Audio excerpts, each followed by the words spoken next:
sebelumnya saya kasih bocoran dikit nih kenapa saya bisa tahu-tahu kesini pagi gimana, ini. gimana? Jadi suatu hari yang terik, Cerah? Oh, enggak terik. terik Mbak, di pinggir pantai. Iya. Waktu itu saya lagi handle tamu yang baru balik dari Thailand. Tiba-tiba nih telepon berdering nih. Nih saya lihat dong. Kalau yang nelpon mungkin ya temen atau siapa kan bisa saya taruh nih. Ya saya lihat foto profilnya ada Siapa sesosok Sesosok. Pak John yang nelpon. Jadi kan saya kadang ini diangkat salah, nggak diangkat serba salah ini. Karena suaranya masih kayak robot dan saya tahu persis ini bapak saya satu ini emang dari dulu tipikalnya harusnya Kun fayakun gitu ya. Apa tegas jelas cepat dan ya udah pokoknya was wis toh pokoknya. Kalau udah ada keywordnya keluar wis toh pokoknya kemudian tutup HP artinya ya udah mendingan udah berangkat aja dah perjelas ke rumahnya.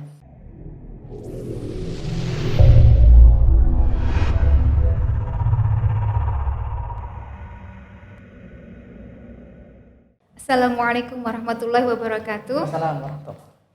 Bismillahirrahmanirrahim. Rabbi shrah li sadri wa yassir li amri wahlul 'uqdatam min lisani yafqahu qawli. Teman-teman, bertemu lagi dalam podcast FTK Unlimited Knowledge. Teman-teman, kita sudah berkali-kali mengadakan podcast nih. Hari ini podcastnya spesial karena kita mendatangkan tamu dari luar AIDA gitu ya. Beliau kita datangkan dari Jembrana.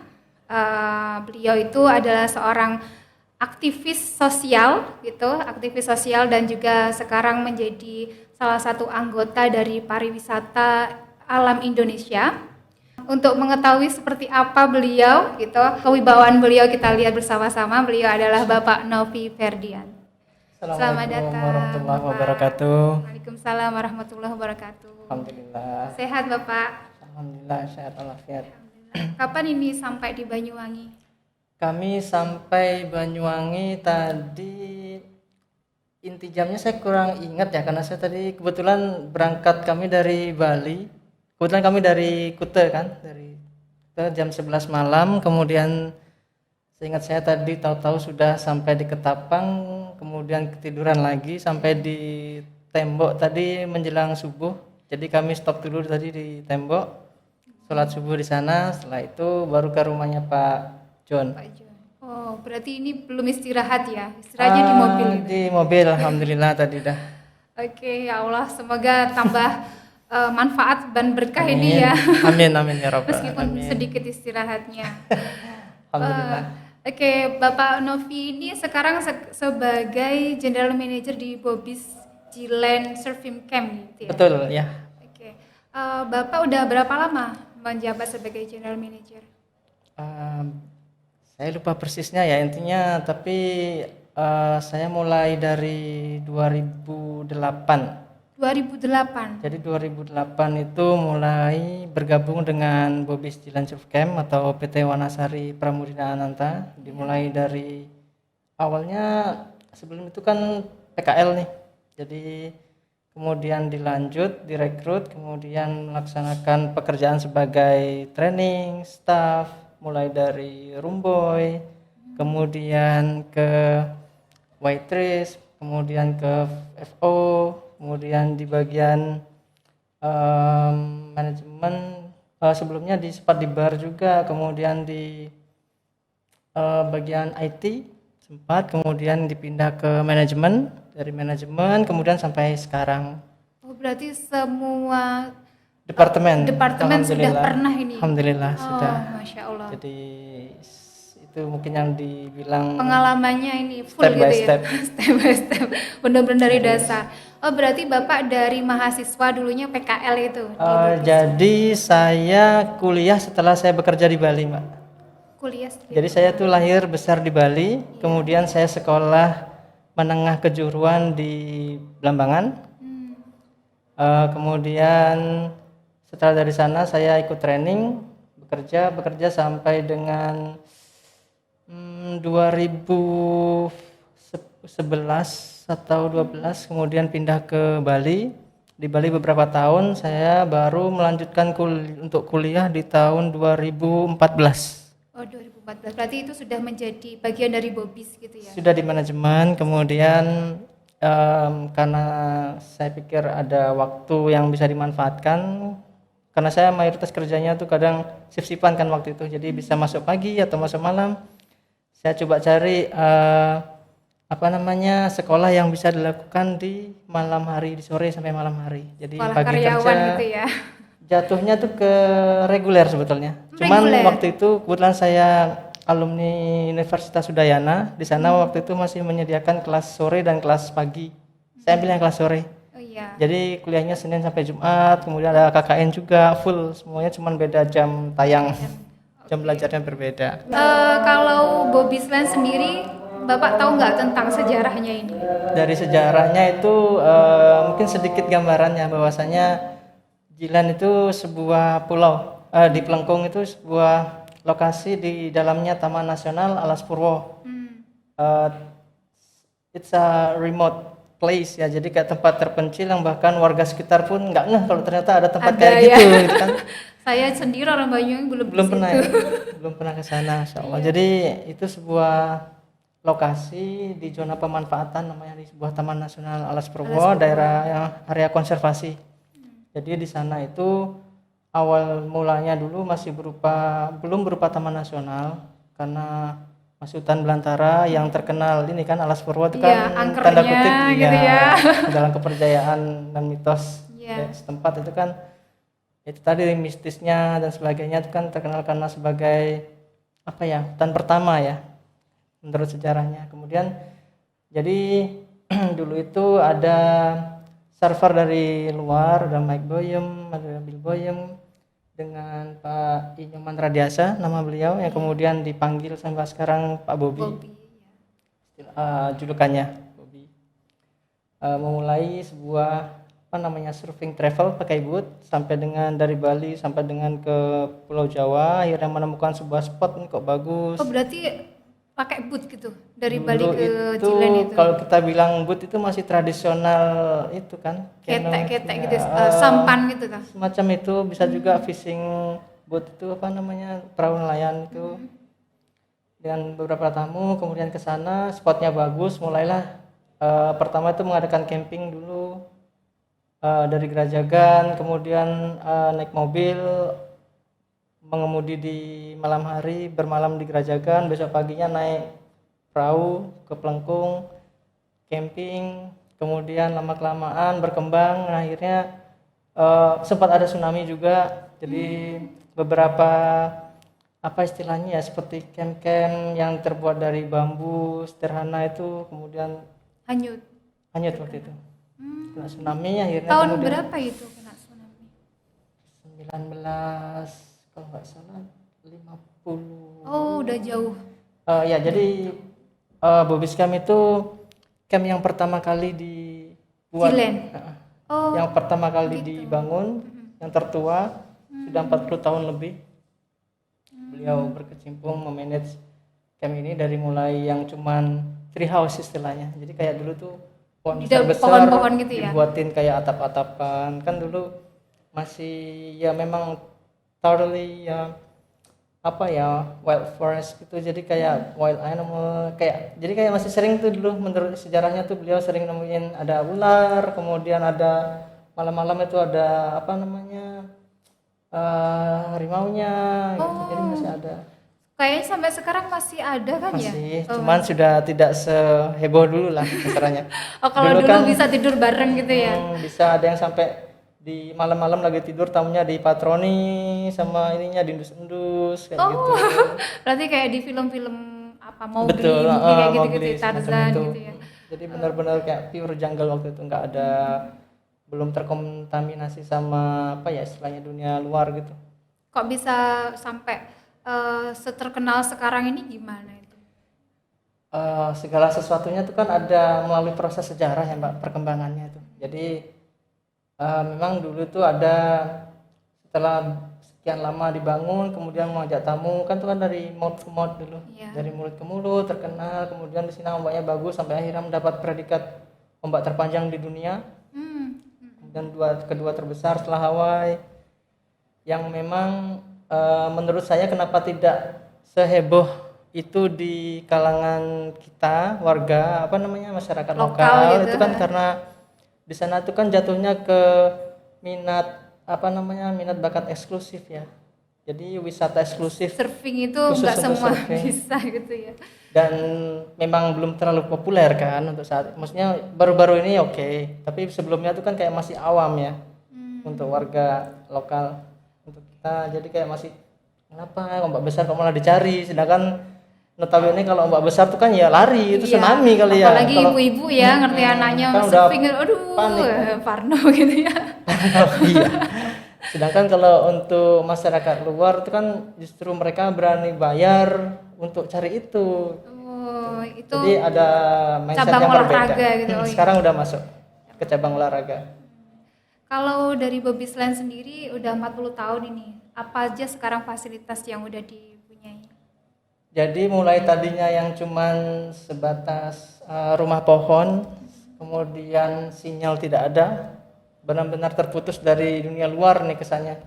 Sekarang alhamdulillah sampai dengan hari ini sudah fasilitasnya tidak jauh beda lah dengan fasilitas hotel di kota-kota, misalkan seperti air conditioner, air panas, wifi, jaringan selulernya, kemudian juga fasilitas kamar mandi, ada restorannya, ada play game-nya, bahkan kita juga sediakan transport dengan boat sendiri. Kalau tadinya opsinya hanya naik mobil dari Kuta ke Plengkung bisa sekitar 9 jam atau lebih, sekarang dengan boat hanya sekitar 2 sampai 2,5 jam sudah sampai di lokasi. Wah, lebih canggih sekarang ya. Alhamdulillah, jadi ada update mengikuti perkembangan. Kalau dari segi keamanan gimana? Apa kan tadi katanya kalau dulu masih sering diendus-endus sama penghuni aslinya gitu. Kalau sekarang gimana? Jadi itu lebih ke ini ya, apa namanya perilaku satwa liar itu kan kalau sedikit orang lebih banyak jumlah mereka kan mereka tuh lebih penasaran kan mendekat. Tapi kalau ketika lebih banyak orangnya mungkin aromanya tuh bikin kayak udah mereka mungkin kalau lihat justru mereka yang lari. Oh, sekarang kayak gitu.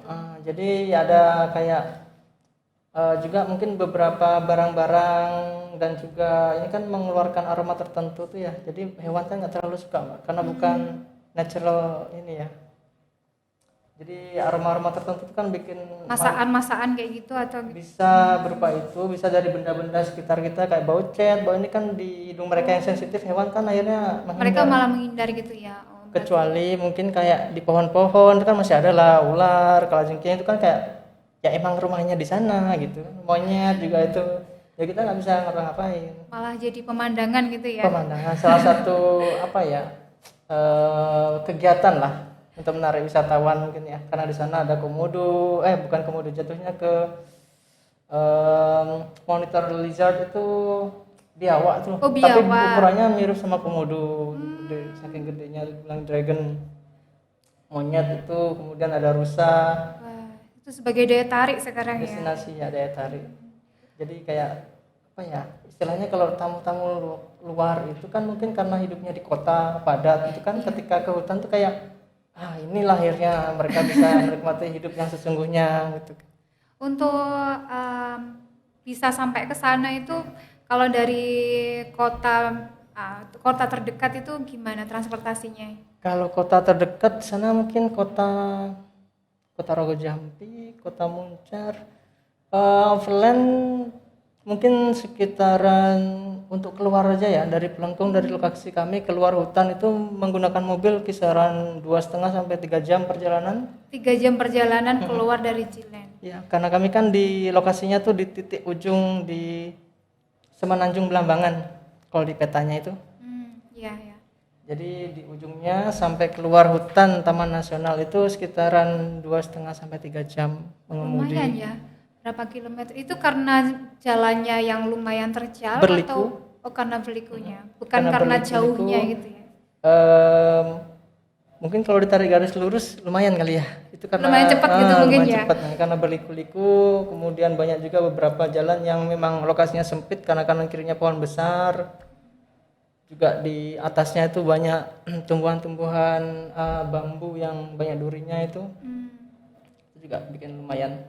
Kalau sebelumnya kan jalannya tuh total off-road, Jadi jalan berlumpur, Hmm. kayak sawah yang baru dibajak. Sekarang udah Sekarang nggak? udah mendingan. Oh, udah mendingan berarti Tidak tidak sampai semulus itu, aspal. tapi it's okay. Tapi You'll memang be fine. dibuat seperti itu ya. Dulu ada konsepnya untuk menjaga biar jalan itu tetap rusak, karena salah satu alasannya kan bisa menghambat ini apa namanya pembalakan kayu liar, pencurian hewan liar kayak gitu. Jadi biar mempersulit mereka aksesnya. Juga untuk membiarkan tetap nature gitu. Ya, karena lokasinya kan kawasan konservasi. Hmm. Oh iya, kemarin itu sempat ada liga surfing internasional gitu ya. Iya, World Surfing League. World Surfing Ya, League. WSL. Itu berapa lama diadakannya? Kisaran kurang lebih 2 minggu Pesertanya dari seluruh seluruhnya. dunia berarti ya. Oh, Sementara waktu acara itu kayaknya ini ya, ada mahasiswa dari Tadris Bahasa Inggris yang Iya, mengadakan kebetulan PKL. beberapa mahasiswa dari sini ya, dan waktu itu ikut Ada 5 magang orang. di sana. Gimana pendapat Bapak tentang para mahasiswa yang melakukan PKL ini? Menurut saya, menurut pengamatan kami ya, selama 2 minggu itu sudah bisa mengikuti apa namanya alur ritme kerjanya. Apalagi kan ini pertama kalinya bergabung bekerja sama dengan tim. Kemudian yang tadinya belajar teori ya, teori speaking di kelas ya kan, kemudian Bisa praktek tahu-tahu gitu langsung ya. praktek langsung nih sama native speakernya. Jadi di sana sudah belajar, kemudian mungkin hari pertama dan kedua masih gagal karena di sana kan kebetulan di tempat kami ditinggali sama atletnya, jadi yang top server perwakilan dari beberapa negara Negara. tinggal di tempat kami. Mereka berinteraksi dengan bahasanya masing-masing, jadi menemukan aksen American English, Australian English, ada juga dari Brazil, Jepang dan sebagainya. Menurut pengamatan kami secara global sudah bisa mengikuti nih, walaupun hari pertama kedua oke lah masih gagok, kemudian Adaptasi gitu adaptasi, that's normal. ya. Normal ya. Kemudian bisa mengikuti sistem kerja seperti halnya staff. Kemudian ya secara apa namanya global dan praktikal sudah oke. Oke. Sudah kayak wah udah kayak sudah staff lama, jadi Oh, bisa lah mengikuti alur kerjanya, dan yang terutama itu kan bisa bekerja sama dengan tim. Kriteria-kriteria mahasiswa yang dibutuhkan dalam dunia kerja itu seperti apa sih, Pak? Kalau sepengetahuan saya itu lebih sejauh perjalanan saya sampai dengan hari ini tuh yang bisa bekerja sama dulu nih, mau menerima kekurangan dan kelebihan masing-masing partner kerjanya. Karena dalam tim itu kan akan ada orang yang punya kelebihan A, ada yang punya kelebihan B.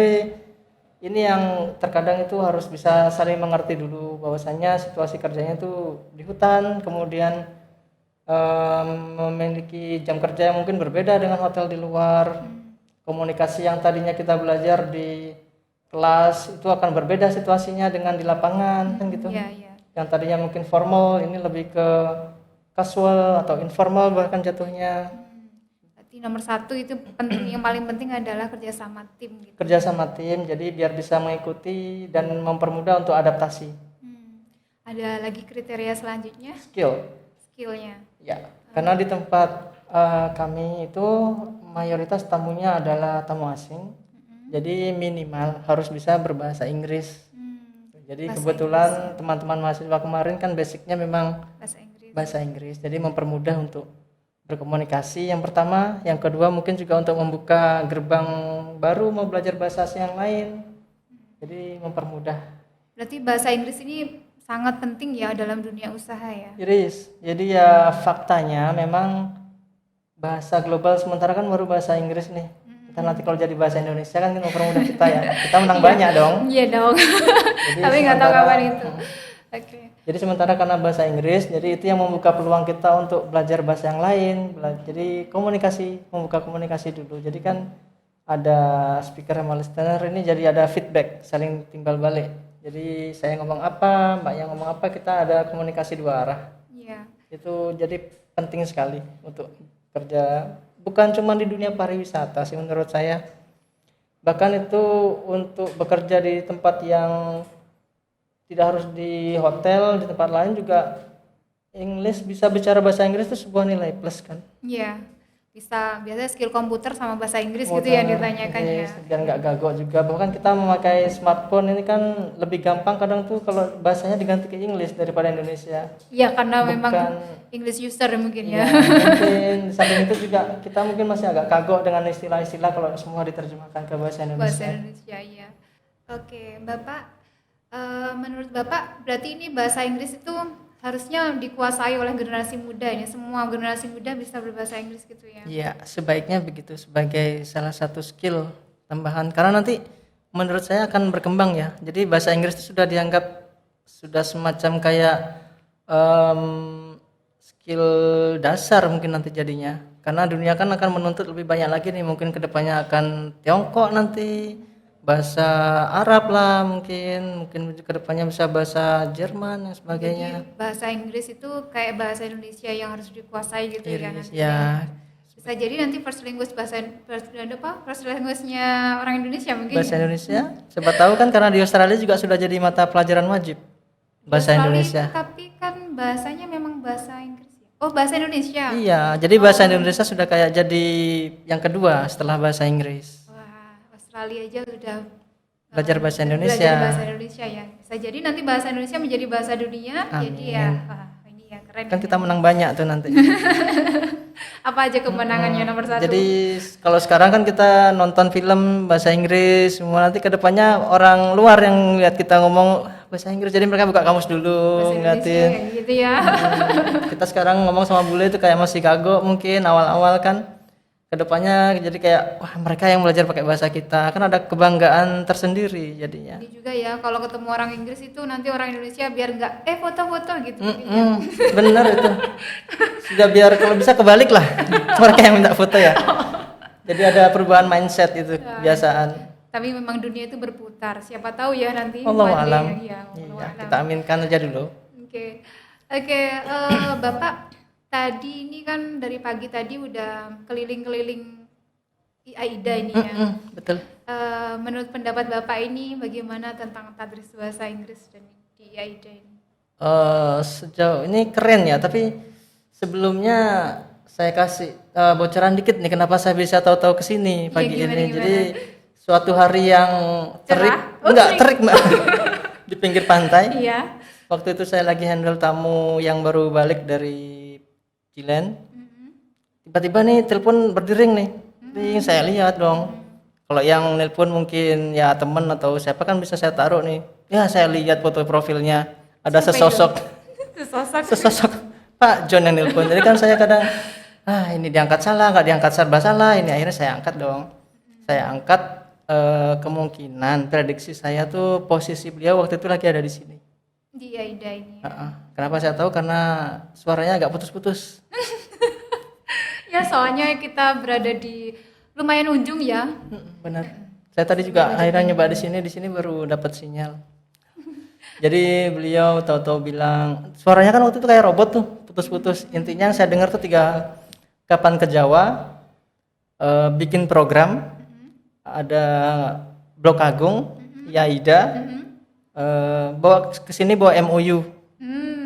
Jadi 5 itu saya langsung mikir dong, sebentar ini ngapain ini? Terus saya bilang dong, Pak, suaranya sampai kayak robot nih, ntar saya telepon lagi deh, saya telepon balik, saya telepon biasa kan, tadinya beliau WhatsApp, saya telepon biasa, akhirnya dapatlah walaupun masih putus-putus juga, intinya beliau pengen dibuatkan program kerjasama dengan Yaida, khususnya itu tadi bahasa Inggris, dibuatkan MOU untuk kerjasama. Saya kaget dong.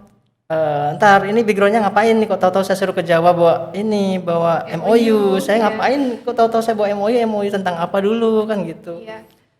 Karena suaranya masih kayak robot dan saya tahu persis ini bapak saya satu ini emang dari dulu tipikalnya harusnya Kun fayakun gitu ya. tegas jelas tegas jelas cepat dan ya udah pokoknya was wis toh pokoknya. Kalau udah ada keywordnya keluar wis toh pokoknya kemudian tutup HP artinya ya udah mendingan dah berangkat aja dah perjelas ke rumahnya. Akhirnya saya bilang waktu itu ke manajemen begini akhirnya kami putuskan ya udah hari Selasa deh Pak. Hari Selasa kita insya Allah pertemuannya bisa. Dan beliau cuma jawab iya. Udah gitu aja. Dari Pak Berangkat, Jon itu Mbak. sekarang menjadi wakil dekan 3. Iya, saya kaget, Mbak. Masya Allah. Kaget. Itu hasil nodong atau gimana ya? Beliau memang berkualitas ya. Saya tahu Beliau, betul. ya. Karena dari dulu ya takutnya saya kan di sini kan kebetulan kaprodinya kan beliau Ibu Bu Zulfi. Takutnya Pak Jon iseng terus dimarahin, akhirnya ya udah Pak jadi wakil dah gitu. Bukan, Pak Jon itu memang segi kualitas memang Iya. sudah mumpuni banget Ya, ya. saya sudah paham lah. Insya Allah udah ngikutin beliau dari masih SMK Makanya sebelum beliau jenengan kuliah. bisa dikasih tahu untuk bawa ke sini MOU langsung bawa. Mbak, itu takdimnya saya mungkin ya sama orang tua. Karena dari dulu ya udah saya percaya barokahnya ilmu kan dari hasilnya kita tawaduk sama guru. Iya, Itu iya, yang iya, tetap saya pegang.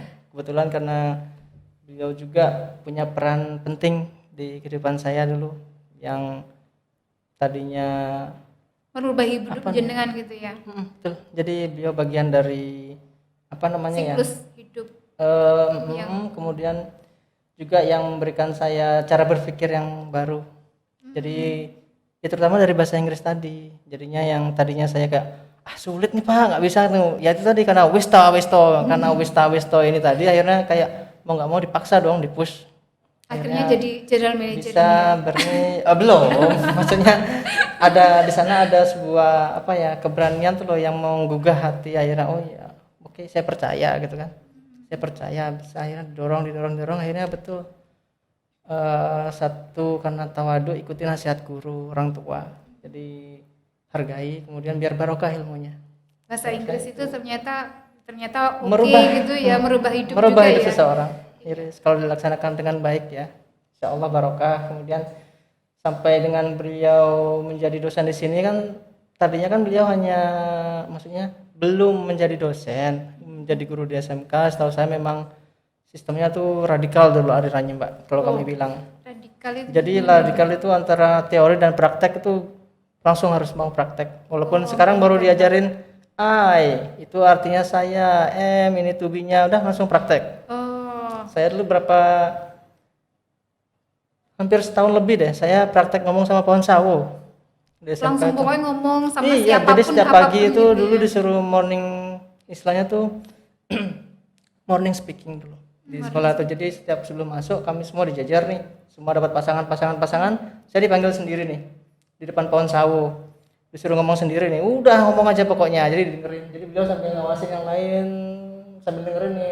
Nih sama ini salah nih gini gitu. Kalau nggak bisa keluar yang mau diomongin apa gimana? Nggak bisa Mbak, harus keluar. Harus. Bersalah bener terserah urusan nanti. Yang penting ngomong dulu. Jadi akhirnya di sana terbentuk mindset jangan jangan malu walaupun kayak misalkan tata bahasanya atau gramatikalnya masih sedikit, udah praktekin terus menerus kan lama-lama nanti itu kan menjadi pertama pede kan, akhirnya pede, kedua nanti dengan sendirinya akan memperbaiki diri gitu. Praktek itu memang poin utama gitu ya. Intinya karena ilmu yang nggak dipraktekkan itu kan mubazir kan. Iya, bisa karena biasa gitu ya. Jadi kemudian tadi balik kembali yang tadi saya sudah ke sini sampai itu tadi saya ceritakan subuh saya sampai perempatan saya nunggu terang baru ke rumahnya beliau hujan deras tuh. Jadi kagetnya saya tuh di Kuta tuh selesai terang benderang nih. Perjalanan ke sini sampai Yaida juga masih hujan. Jadi hujan-hujan tuh saya mesti ke rumahnya beliau sarungan gitu. Dipanggil istrinya, "Pak, iki lo teko," katanya. Ternyata beliau belum siap. Padahal beliau ngajak jam 7 udah jalan. Keren kan? Iya. Oke, jadi akhirnya kesini lah diajak muter-muter dulu. Belum cerita kalau arahnya akan ke sini, MOU dan sebagainya tentang apa. Jadi berupa wis toh kowe. Berbekal westo gitu ya sampai sini. Iya, saya nggak tahu saya kalau udah dibilang westo tuh saya diem, Pak. Kayak siput saya disuruh yesto, ya diem saya udah. Iya, ya udah, jalanin kemudian ke sini diajaklah saya putar-putar tadi ya ada satu menikmati pemandangan kanan kirinya ada sungai, ada pesawahan. Saya bilang, "Oh, keren juga ini samanya konsepnya masih enak buat belajar. Buat kita tuh kan kalau di kota itu bagus fasilitasnya mungkin lebih mudah, tapi kalau lama-kelamaan itu kayak ada kejenuhan sendiri kan. Kanan kiri gedung, kemudian trafficnya juga bikin stres sebelum belajar itu. Pagi dulu saya tuh pengalaman saya pulang kerja langsung kuliah kan. Saya ambil hektik gitu ya rasanya ya. apalagi kalau udah benturan dengan kerjaan harus dituntut ini harus selesai besok, sedangkan di sini udah waktunya UTS gitu kan. mantap. Jadi ya Bismillah kerjakan. Alhamdulillah bisa. Walaupun Berarti dulu di sini Asri itu juga menambah iya kenikmatan benar. dalam belajar gitu ya. Patut bersyukurlah Anda yang kuliah di Kuliah di sini. Yaida. Pemandangannya keren, jadi nggak perlu hilang untuk healing. Di sini aja udah. Hilang tuh ini. Karena Kalau di sekarang sini, kan anak-anak kota kan gitu. iya. Hilang untuk healing. Kalau di sini Cari tiap ke hari tempat healing tinggi. gitu ya. Di sini nyantai aja sih sebetulnya. Menurut saya pemandangannya enak. Keluar kelas sudah ada perbukitan dan keren dari segi kampusnya, tata letaknya. Mungkin karena sekarang juga masih tahap pelebaran ya, Iya. masih upgrade terus Iya. ya. Jadi insya Allah kedepannya bakal keren kampusnya. Kemudian dikasih tahu kampus kampus 1, kampus 2, kemudian tempat-tempatnya ini loh, kelasnya si A, si B, si C yang pernah magang di yang sempat magang dan kemudian yang bekerja dengan kami sekarang kebetulan di Ada kantor. mahasiswa. Ada yang setelah event itu kami tawari, kami rekrut, mau nggak ini kerjasamanya tanda tangan kontrak. Kemudian beliaunya alhamdulillah mau dan bergabung dengan kami sekarang. Berarti Overall alumni Yaida ini ya, sudah alumni ya. iya. Jadi yang kemarin sempat event itu kemudian karena menurut penilaian kami kerjanya oke, memenuhi persyaratan, kebetulan kamu juga ada slot kosong untuk itu, jadi ya kami tawari dan ya beliau bergabung sampai sekarang, jadi sudah ke bagian organizer tour manajemen tentunya. Oke, berarti ini kan sebenarnya tadris bahasa Inggris, tadris itu artinya kan pendidikan. Nanti untuk anak tadris bahasa Inggris itu nanti lulusannya itu nggak harus menjadi guru saja ya, banyak sekali peluangnya ya. Emang ini dulu kita kembalikan dulu konsep guru itu kan tidak harus di kelas ya, bisa di mana saja kan? Tapi kalau sekarang itu formalnya guru gitu kan. Formalnya menjadi guru, oke. Tapi kalau menurut saya harus fleksibel lah. Iya. Cara pandang kita itu kan harus tidak melulu di satu kosakata ini kemudian harus ya udah hidup mati ya jadi ini gitu kan, tidak harus kayak gitu. Sedangkan definisi guru itu kan luas sekali, bisa di mana aja kan, tidak harus pakai seragam kemudian datang pagi pulang sore, nggak harus Kalau diperluas nanti akan menjadi luas sekali, bahkan wanita itu semuanya adalah guru bagi anak-anak. betul. Madrasah Batak. Kemudian juga nggak harus jadi ini kan, guru itu kan nggak harus jadi yang di kelas terus, bisa jadi di mana aja, les private bisa, atau guru mengajar di sebuah perusahaan kan juga sekarang banyak tuh yang perlu training dan itu kan guru beliaunya yang mengajar. Iya. Jadi secara tidak langsung memperluas bidang lapangan pekerjaan atau profesi nanti ke depannya. Jadi teman-teman mahasiswa yang sedang belajar di tadris ini bukan berarti harus melulu jadi guru terus nggak sampai jadi guru kemudian nangis berulang-ulang, kan kasihan ininya ilmunya. Cari yang lain karena banyak lapangan usaha yang membutuhkan orang-orang yang pandai, yang bisa berbahasa Inggris, kemudian bisa mengajarkan teman-temannya. Ini kan nilai plus. Karena banyak juga di lapangan tuh orang yang beliaunya pintar tapi belum tentu bisa mengajarkan ilmunya ke orang lain. Sedangkan kalau di tadris itu kan spesialis ke menularkan kan. Guru itu kan menularkan ilmunya. Jadi berbanggalah Anda. Bangga. Be proud. Tadi itu udah mengadakan MOU apa, ini udah cerita dari Jembrananya, dari Kutenya ya, dari Kute sampai sini jam 7 ini. MOU-nya apa saja tadi dengan tadris bahasa Inggris? Jadi setelah kita berbincang dengan Ibu Kaprodi dan Ibu Dekan, alhamdulillah di sana kayak melihat sinar mentari. Jadi jelas, oh ternyata ini yang diminta sama Pak Jen dari awal. Ngomong dong. Jadi intinya perusahaan kami insya Allah alhamdulillah telah menandatangani sebuah kesepakatan kerjasama di bidang intinya memfasilitasi rekan-rekan dari mahasiswa-mahasiswi yang ingin praktek, belajar, kemudian intinya di dunia berbasis pendidikan, menimba ilmu ataupun lowongan pekerjaan. Lowongan pekerjaan juga. Jadi seperti yang saya bilang tadi kan tidak harus mengajar di kelas, bisa di mana saja. Terbukti ada teman-teman yang mengikuti prakrin dan juga sampai jadi staf semuanya bisa kok di sana dan ilmunya terpakai alhamdulillah.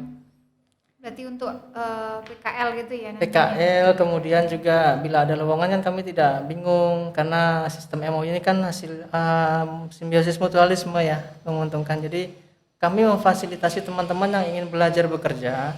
Di satu sisi kami juga mengevaluasi apabila ada kriteria-kriteria yang mumpuni sesuai dengan kebutuhan perusahaan. Kami kan tidak lagi kesulitan untuk harus menilai mengevaluasi karena udah otomatis. Gitu ya. Karena udah otomatis kok, mempermudah kerjaan kami, tinggal ambil yang ini gitu ya, rekrut yang ini, udah saling menguntungkan insyaallah. Ini masa berlakunya selama berapa lama? Insya Allah secara general itu 5 tahun. Tapi kemudian akan nanti apabila ada proyek-proyek yang sifatnya spesifik, misalkan perlu pendampingan untuk pelatihan guiding, kemudian perhotelan, itu juga akan nanti bisa sewaktu-waktu. Nanti untuk PKL-nya bisa perhotelan, bisa guiding, itu guiding, bisa. sama di perhotelan kan nanti juga ada subnya tuh, bisa F&B, ada kitchen, ada waitress, ada housekeeping, ada front office. Surf guide, guiding nanti bisa dari kayak local guiding, bisa jadi surf guiding. Berarti nanti bisa praktek langsung guiding gitu. Betul. Ya. Jadi guidingnya di sini. Jadi teori mungkin di sini, dari gitu sini. Kemudian bisa kami juga akan insya Allah berikan pembekalan mungkin. Jadi sebelum melakukan praktek di sana bisa kami berikan gambaran sekilas dulu seperti apa tempat lokasi kerjanya, kemudian apa yang boleh dan apa yang tidak boleh. Wah, ini keren berarti ya. Jadi sebuah kesempatan bagi rekan-rekan yang punya minat untuk mengupgrade, pengen tahu dunia luar kayak apa ya. Jadi misalkan yang selama ini kayak di pondok, kemudian kira-kira kalau diterapkan di dunia luar akan seperti apa hasilnya, boleh menghubungi prodi masing-masing. Ini berarti kan bahasa Inggris itu tadi tidak hanya untuk guru saja ya. Terus ini kalau dari Bapak sebagai pelaku usaha yang menggunakan bahasa Inggris ini, ada pesan nggak untuk para mahasiswa yang mendengarkan podcast ini dan semua pendengar ini? Pesan tentang bahasa Inggrisnya. Tentang bahasa Inggrisnya. Yang pertama, jangan malu untuk dipraktekkan. Jangan malu praktek bahasa Inggris. Karena cuma teori aja jatuhnya akan kurang maksimal. Karena mungkin ya ada yang mungkin yang spesialis di writing, di speaking, listening dan sebagainya, tapi praktekkan. Jadi intinya ketika kita masih belajar, lakukan semua kesalahan sebanyak mungkin. Sehingga nanti ketika sudah waktunya praktek, Anda tinggal menuai hasilnya. Oh, saya dulu pernah melakukan kesalahan ini, sekarang enggak lagi dong. Karena ketika kita melakukan suatu kesalahan kan jangan sampai terulang lagi, karena banyak kesalahan lain yang harus dicoba gitu. Dan melakukan kesalahan dalam belajar itu nggak dosa ya? Nggak dosa. Insya Allah itu pahala kan jatuhnya, karena ada niatan untuk berusaha mengupgrade diri kan. Ya. Karena kalau diam terus tanpa mencoba kan ya sama aja bohong kan jatuhnya. Memang tidak ada effortnya itu yang nggak. Harus lelah-lelah berusaha gitu, belajar biar nanti bisa menikmati. Lelah karena lillah. Iya. Bapak ini terima kasih sekali atas bincang-bincangnya bersama kami tentang bahasa Inggris, tentang Babisland dan juga tadris bahasa Inggris ini ya.